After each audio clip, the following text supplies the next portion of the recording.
Кой е вашия най-голям клип по шопирането? Моят, че вчера не станах първи.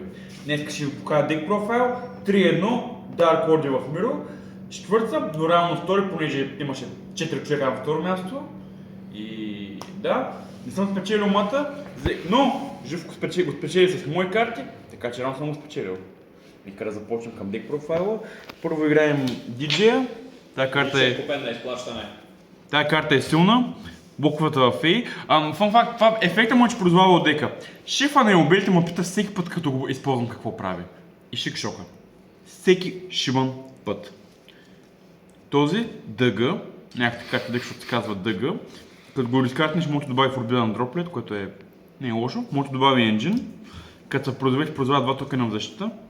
Тази май влезе само веднъж, ама като влезе веднъж успях да щупя борда на опонентите, за да фърза корта да го откейна.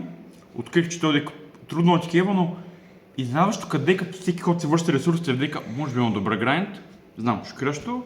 И да, тази може би може да се кътне, може би не. It's fine. 3 XL, God card, тегли 2, силно.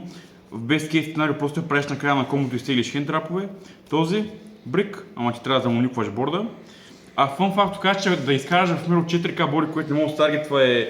Просто гледаш как музика на опонента пече в този момент. Много трудно го аутват. Да. Banishment. Ефекта на тази карта е, че добавя Dark World карта. Всеки шибан път, в който активирах шик шока и шефа на обелите, ме питах какво правя. Буквално не ги говорих разговор с шефа на обелите, това ще добавя монстър. Не, карта. Значи добавя Dark World монстър. Не, карта. Контакт, който връща от гроба. Лесбийски сек, който прави поли. Трапа. Фън факт за трапа, не спря да го тегля, понеже kinda break, понеже фюжъна трябва да сетне и спилка и трапка да мога да сетне. И да, пак няма значение. Време е за най-яки енджин, сол в кордите. Това е къстъм карта. Точно колкото мислих, че Divine Theory толкова добра беше. Прави тёмни негейти, търси Normal Summon, преди да се комитнал към Normal Summon. И затова играем basically 9 копия на картата, понеже искаме да я видим. И двата one-off, които са файн, смисъл, ако тая изтеглиш просто екстендър, тая е кутия, така че просто можеш да я сложиш в бокс и не знам какво ще правиш, когато сложиш кутия, но you can do it. Играем 3 фува, добра карта, тряша, този дек пада на фува, така че трябва максимално аутове. В последния момент му убедиха да играя Хералди, по принцип смята да играя Вейлори, защото Хералда просто е 2 за 1. На теория нямаше да промени нищо, но тази карта е по-добра със сигурност, понеже може да спре фува. 3 импърманса, понеже е да Цезар е страшен. 3 дроплета и 1 колбай, понеже фува е много страшна карта. Въпреки че в втория или третия матч играх срещу White Forest, дадох му 10 карти от фува и баг убех. Преминаваме към next дека. 3 такива. Може би дадох за 7 евро за един на релиз, сега е 2. Но пък вдигна от 1 евро, това е важното.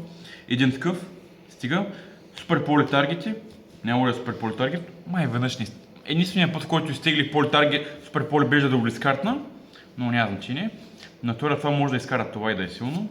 Най-добрият линк в играта, търси карта и него трябваше да го обяснявам много пъти какво правя. Това, като шефа на обелите му пита какво правих и като му казах, че не съм чел картата, той рейдж куихна, понеже аз губих. Да, това е Omni Gate, това е Spelltrap Gate. Тези по принцип бяха Beyond XC и Pendulum. Даже не знам как бях планирал, че влязат, никога не влязоха. Това ги замених с Тифони и тая, защото е обикновено си локнат в Ей, а тая може да аузва. На теория мисля, че чака да влязат, чака да са полезни. Преминаваме към next дека.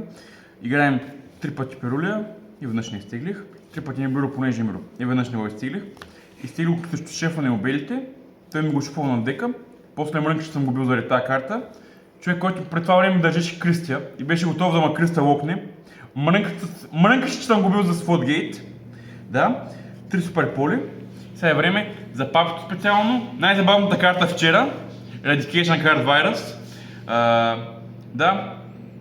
На шефа на обелите омахна така 4 карти от ръката. Реално той просто ми чей на дроплите да изкарта всички спела в ръката си. Даже ми вика, че забрави да използва Fallen the Virtuous, аз му дал да върне. И пак падна. И да. Шаут-аут за Тошко, понеже помогна, понеже шефа на обелите искаше да ме читне, понеже ще опита с 2 дарка да изкара Албион. Много силен плей.